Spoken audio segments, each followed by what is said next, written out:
दोस्तों, हमारे channel soul story में आपका स्वागत है।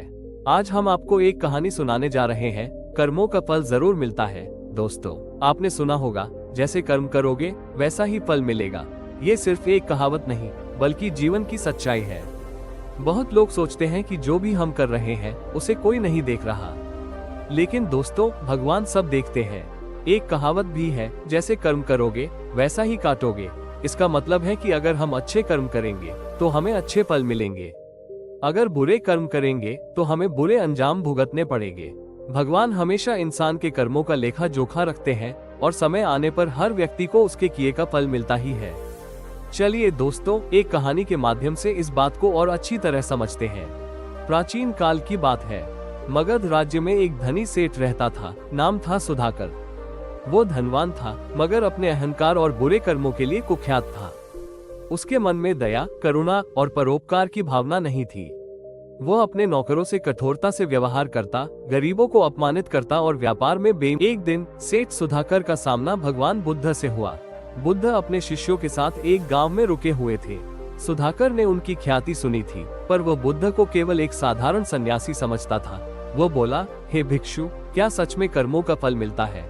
बुद्ध मुस्कुराए और बोले, कर्म का फल अटल सत्य है सुधाकर।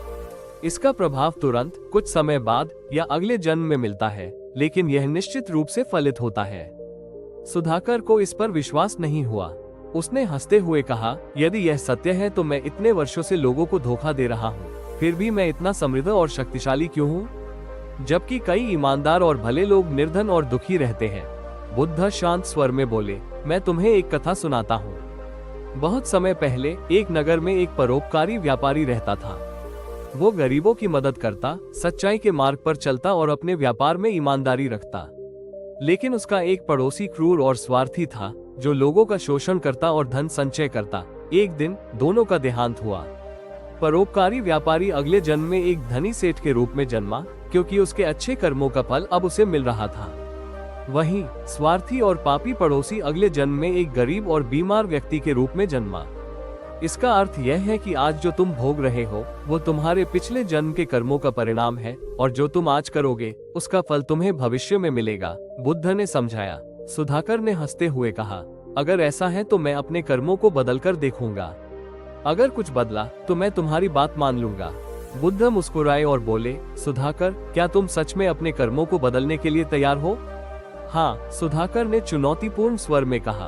बुद्ध ने कहा, अगले 7 दिनों तक किसी भी व्यक्ति को कष्ट मत देना, किसी को अपमानित मत करना और अपनी कमाई का 10वां भाग जरूरतमंदों में बांटो।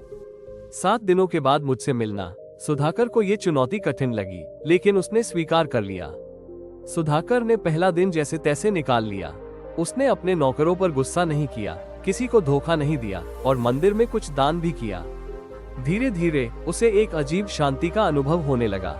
7वें दिन तक उसने महसूस किया कि उसकी रातों की नींद सुधर रही थी, मन हल्का लग रहा था और उसके प्रति लोगों का व्यवहार भी बदल रहा था। यह है कि मेरे बुरे कर्म मिट गए।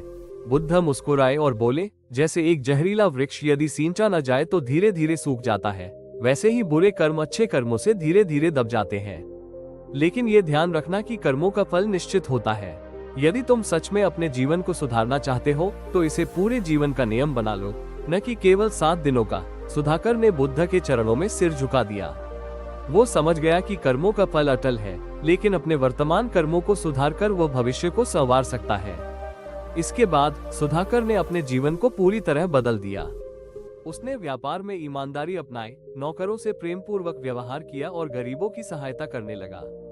कुछ ही वर्षों में वो न केवल भौतिक रूप से समृद्ध हुआ, बल्कि उसे आत्मिक शांति भी प्राप्त हुई। दोस्तों, आपको अगर हमारे चैनल की कहानी पसंद आई तो हमारे चैनल सोल स्टोरीज को लाइक, शेयर, सब्सक्राइब और कमेंट जरूर कीजिएगा।